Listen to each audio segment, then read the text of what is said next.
bus pour Mérida. On est parti pour 4 heures. Heureusement, le bus est climatisé.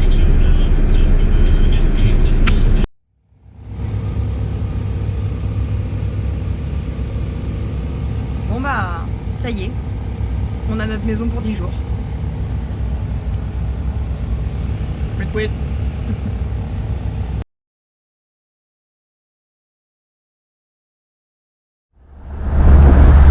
Maman! Je conduis un conduit Volkswagen! Youna? Ça marche pas le klaxon. J'arrive pas. C'est moi qui conduis, comme il faut. J'ai un peu peur.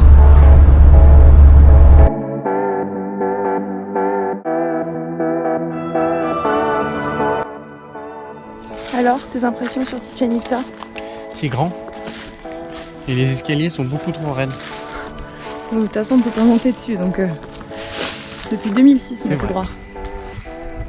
Bien joué pour le coup des équinoxes, le soleil qui passe dans le petit trou qui va éclairer le truc derrière et qui donne la date.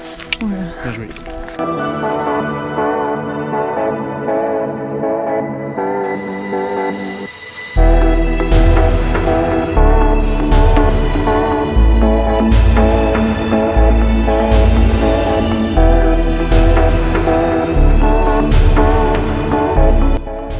Il y a un oiseau en haut, mais il siffle que quand on tape des mains. Vous êtes prêts ?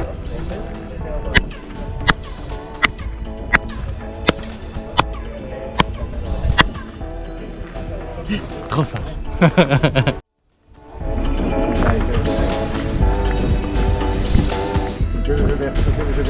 Là-bas, le jeu de balle. Là-bas, un petit temple avec tout qui est dédié aux morts. Et là, il y a un temple qui est dédié à Vénus. Et au milieu du bâtiment, c'est le dieu de la pluie. Il a une trompe d'éléphant à la place du nez. On voit bien sur les angles là.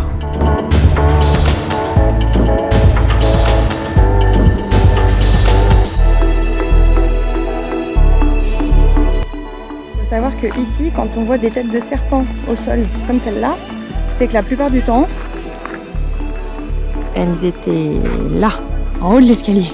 Donc là, il y en a deux, il doit y avoir des côtés de l'escalier où il n'y en a pas. Le guide qui nous expliquait que c'était le calendrier le plus précis des hommes. Bon, c'est là le coup des petites fenêtres, hein, tout en haut de cette coupole, c'est ce qui est considéré comme un observatoire.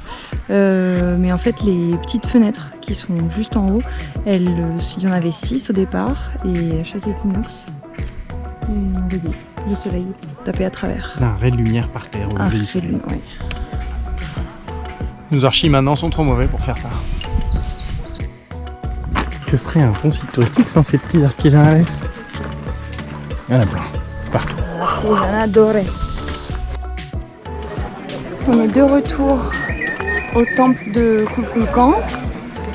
Et normalement c'est le spot service des selfie sticks. Donc on est du côté sud de la pyramide. Tout ce côté-là, il a été laissé en l'état. Il a été excavé, mais en fait ils n'ont pas pu faire aussi net que ce côté-là parce que les pierres qui étaient devant ont été utilisées pour faire une ferme à 600 mètres. Nul, trop nul. Voilà, et là il commence à y avoir pas mal de monde quand même.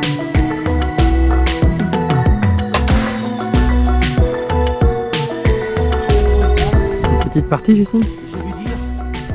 Je ne vais pas perdre la tête. Qu'est-ce que tu as préféré comme mythe qui nous a raconté sur toutes les fresques tout à l'heure, le guide? Le coup des deux demi-dieux qui descendent sur terre pour jouer une partie de belote avec les anneaux là. Et qu'il y en a un qui se fait couper la tête et tout ça est raconté sur une fresque. T'as une manière de raconter qui est absolument exceptionnelle. Ah ouais, il faudra aller chercher pour avoir plus de détails. Et toi Justine, c'est quoi ton histoire préférée? Celle-là. C'est mon histoire préférée celle-là parce que là on est sur on est sur le pied d'un temple qui est dédié aux morts et du coup il est des têtes de mort partout tout autour. Et sur le bout de cette fresque-là, on a un mort-vivant, une personne qui est en train de décéder. Et du coup, sur le haut du bonhomme, c'est l'homme qui est encore vivant, mais il a déjà des jambes de squelette. Et toute son âme, c'est les serpents en fait, qu'on voit autour. Les 6 serpents qui s'en vont et qui vont du coup aller au paradis. Et il a une tête dans sa main et c'est sa mémoire en tant qu'homme, parce que dans la culture maya, le guide nous a expliqué qu'il y avait un paradis et les Mayas croyaient en la réincarnation, mais pas dans une autre forme ou dans une autre vie, juste dans la continuité de l'âme et de l'esprit au paradis. Et du coup, c'est le passage de l'état de mort où il faut laisser son corps sur terre. C'est pour ça qu'il y a des serpents qui tiennent les pieds du squelette et où du coup l'âme s'en va et elle est accompagnée du symbole de l'aigle qui est un symbole aztèque, non pas aztèque, Toltèque. Et dans sa patte, il a le cœur. Et du coup, la continuité de cette histoire, c'est que selon les Mayas et les Toltèques, il y a un cœur de la vie qui est au centre de la terre. Et donc du coup, le cœur de cet homme-là, il va avec l'aigle au cœur de la terre, rejoindre le cœur de toute vie. Et voilà. Et après, du coup, c'est le personnage principal qui est là, qui est du coup un esprit et qui pareil, tous ces serpents qui s'en vont. Donc ça c'est une de mes histoires préférées qu'il m'a racontée. Et j'aimais bien aussi parce que sur la même frise, s'il faut qu'on s'approche un peu, on a 3 représentations de l'image du serpent. Et donc du coup sur la frise du bas, c'est le serpent sans écailles qui représente l'enfant, en tout cas la première partie de la vie. Sur la frise du milieu, c'est le serpent avec ses écailles, donc qui représente la vie d'adulte. Et tout en haut, c'est le serpent avec les plumes, dont la tête devait être là, au bout de l'escalier. On le voit sur les marches d'après. Et du coup, c'est la vie spirituelle. J'aime bien cette histoire. Voilà, j'ai bien écouté.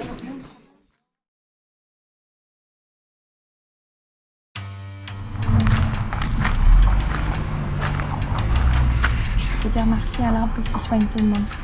Alors aujourd'hui, je lui donne ma fatigue, je lui donne mon bouconisme et on va passer une bonne après-midi.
C'est beau, je comme la mer. C'est beau, putain.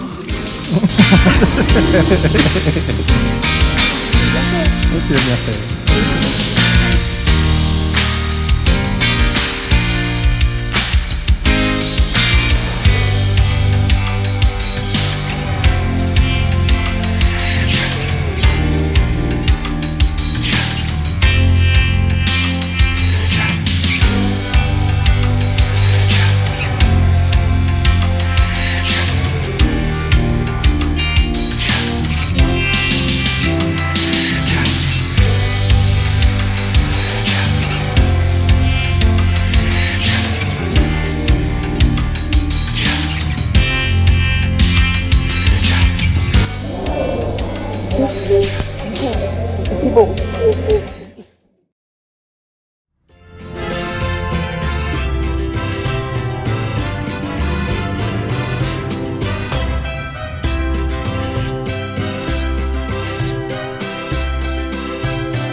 très joli. Si c'est note en pleine ville, ça, dites donc.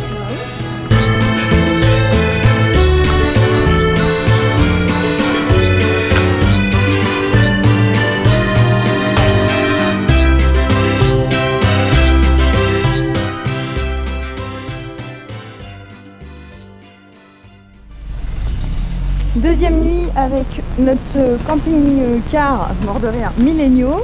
On s'est trouvé un emplacement dans un petit camping qui fait des ruches et des abeilles et qui nous propose demain matin un tour avec les ruches et les abeilles. Donc là je suis à pied et j'emmène Clément jusqu'à notre emplacement. Vous pouvez voir que le terrain est particulièrement adapté. Voilà, c'est sympa jusque là.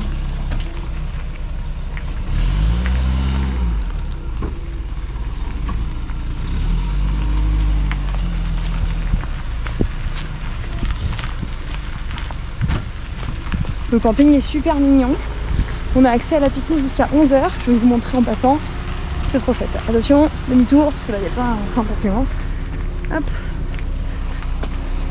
On a les oies, les canards, les poules, la piscine. Juste pour nous. Parce qu'il n'y a personne dans le camping, le mec vient de me le dire. Voilà. Et nous, on va pouvoir aller se garer. Juste là, à côté des gens. Voilà. Petit déjeuner bien mérité après une bonne nuit de sommeil. On est autour de Valladolid dans un camping. Et normalement, le petit déj devrait être plutôt agréable.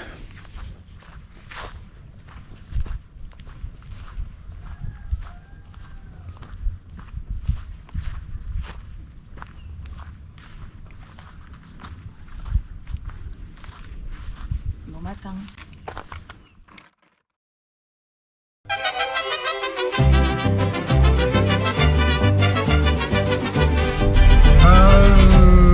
La conduite du van ou la conduite au Mexique? Oh bah les deux, hein, quitte à faire.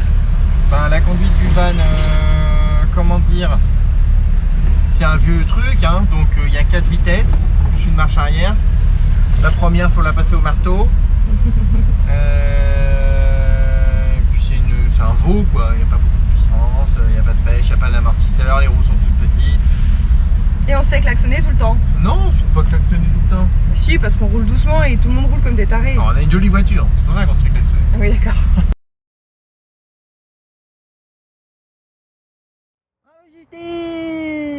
Bravo moi, je suis petit nageur plongeur certifié niveau 1. Je peux aller tout seul dans l'eau avec des gens. Oui. Je sais tout faire, mais là je vous explique pas, je suis fatiguée. Et en une demi-journée, c'était pas de la tarte. Mais bravo. Non, avant-hier soir, donc du coup on est retourné à Cancun parce que j'ai passé mon niveau 1 de plongée. Wouhou, elle l'a eu. Oh le spoiler. Pardon, hein, mais si vous n'avez pas compris, en fait, je suis à côté. Hein, coucou. Le spoiler, au secours. Non, j'ai eu mon niveau de plongée. Alors ça n'a pas été sans mal parce que on a récupéré mon livre d'exercice et d'apprentissage le soir à 17h. J'ai travaillé sur mon livre jusqu'à minuit. À 8h, je me présentais à la salle d'examen et ben à 15h, je l'avais. Donc j'ai tout fait pour faire bien. Je suis pas sûre que ce soit les meilleures conditions pour apprendre à passer son niveau de plongée. Donc voilà, et donc du coup on a forcément passé une nuit à Cancun et l'objectif pour nous c'était de la passer le plus proche possible de mon spot d'apprentissage de niveau 1 du club de plongée.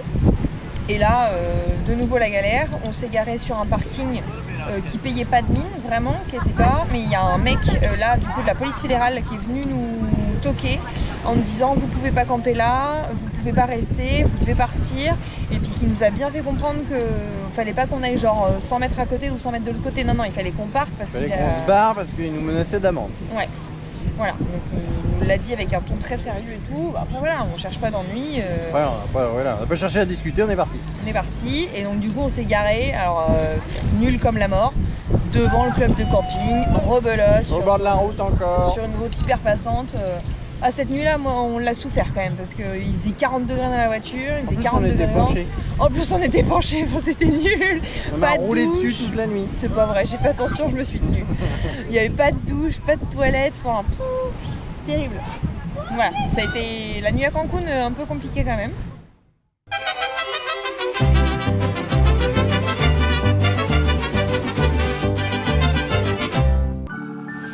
Très bel hôtel all inclusive. Je vous montre un petit peu. Salle de restaurant. Petit cénote en contrebas. C'est très joli. Dans la jungle, à côté de Cozumel. Hélène, je pense que t'aimerais beaucoup. Bon, par contre, on n'est pas venu dormir. Hein, parce que vraiment, c'est pas possible. On est juste venu plonger. Salut! Comment ça, on fait un peu tâche avec notre van pourri? Je comprends pas.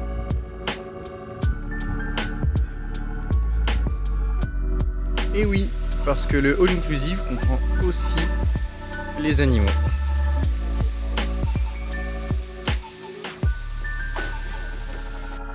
Et oui, tout ça aussi c'est du all inclusive, parce que c'est des vrais faux Pierre Maya. Bien sûr, qui dit all inclusive dit piscine et cours d'aquagym. En tant que paria, on n'a pas le droit à tout ça, mais par contre, la playa, elle a compliqué. Donc on y va. Bonjour tout le monde, j'espère que vous allez bien nous entendre. Alors, on vous fait un petit point parce que c'est pas qu'on a fait plein de trucs, mais un peu quand même. On est dans Milenio, notre van, qu'on vous présentera dans la vidéo. On quitte Playa del Carmen, grosse déception pour nous, on pensait que c'était plus petit que ça et en fait c'est juste une moche ville. On a... énorme ville balnéaire avec que des hôtels tout le long de la plage, on peut pas aller à la plage. Ouais, vraiment décevant. On a dormi sur le parking d'un centre commercial plutôt correct parce qu'on était à l'ombre, on avait accès aux toilettes et aux sanitaires du centre commercial, on avait accès à manger du coup, mais voilà, c'était calme cette nuit donc on était plutôt rassurés. C'est juste que bah voilà, on s'attendait à des trucs un peu plus glamour, un peu plus jungle, un peu plus plage, un peu plus mieux quoi, donc un peu décevant. Qu'est-ce que t'en penses Clem? C'est pas glamour, mais ça a bien fait le taf, on était safe et on a bien dormi. Dans les faits, on se rend compte que là ça fait 4 nuits qu'on fait dans le van. Soit on sait pas faire nos recherches, soit on tombe au mauvais horaire. Parce que ça fait sur 4 nuits, il y en a 3 où on s'est fait dégage, enfin 2 où on s'est fait dégage et on a dû changer de spot dans la nuit. Et du coup ça nous a fait un peu flipper, rien de méchant, juste un gardien ou un policier fédéral qui passe en disant vous n'avez pas le droit de camper là. Et en fait on campe pas, on dort dans notre véhicule, on n'a rien de sorti, donc voilà, le look de notre véhicule fait que c'est chiant. Bon, on est samedi, on finit la journée plutôt sur un bon point. On a fait une plongée cet après-midi, ça a été laborieux, il a fallu rentrer dans la zone des hôtels, ça a été compliqué, donner notre passeport, nanana, et c'était cher. Ouais. C'est combien? 95 $? 89 $. Non, 89 $ américains hein, par personne. Donc voilà, pour une plongée, Une seule plongée. pour une seule À plongée, Cancun c'était 2. moins extraordinaire que celle qu'on a fait à Cancun. Bon bref. On a fait une plongée cet après-midi, c'était quand même très bien, on a quand même cramé sur le bateau, ça doit se voir un peu à ma tête d'ailleurs. Et on finit sur une bonne note, je disais, on est arrivé entre Playa del Carmen et comment ça s'appelle? Et Tulum. Et Tulum, ouais Tulum c'est vraiment beau. Je pense qu'on a trouvé un bon plan, il y a un mec perdu là-bas, là, dans la pampa, à 3 pas de la plage, c'était censé être un camping. En fait, ça ressemble pas vraiment à un camping, ça ressemble plutôt à un terrain vague sous les cocotiers avec un stockage d'énormes caravanes américaines pour habiter dedans qui se déplient dans tous les sens et tout. Le mec vit dans une, c'est un Allemand. Oui. Voilà, moi je pense que c'est un Allemand qui est arrivé là il y a quelques années et il a jamais pu repartir parce qu'il s'est trop plu là. Et je le comprends. Petite plage, apparemment il y a les tortues. des cénotes. Petite margarita, il y a des cénotes partout dans le secteur, donc on essaiera d'aller faire ça demain. Voilà. Bon là on est posé, on pense qu'on reste ici une nuit, peut-être deux. Le mec nous a dit oui vous allez faire comme tout le monde, ils disent tous qu'il reste une nuit. Ils disent tous qu'il peut-être arrête deux. de nuit et regardez. Et il y avait tous les Il y avait campeurs tous les vides autour. Ils étaient là depuis un moment les campeurs. Voilà. À plus tard. Oh les gars, ça fait déjà 20 minutes que vous regardez la vidéo là. Faut aller au boulot maintenant hein. Allez, je coupe là, vous aurez la suite la semaine prochaine. Bisous bisous.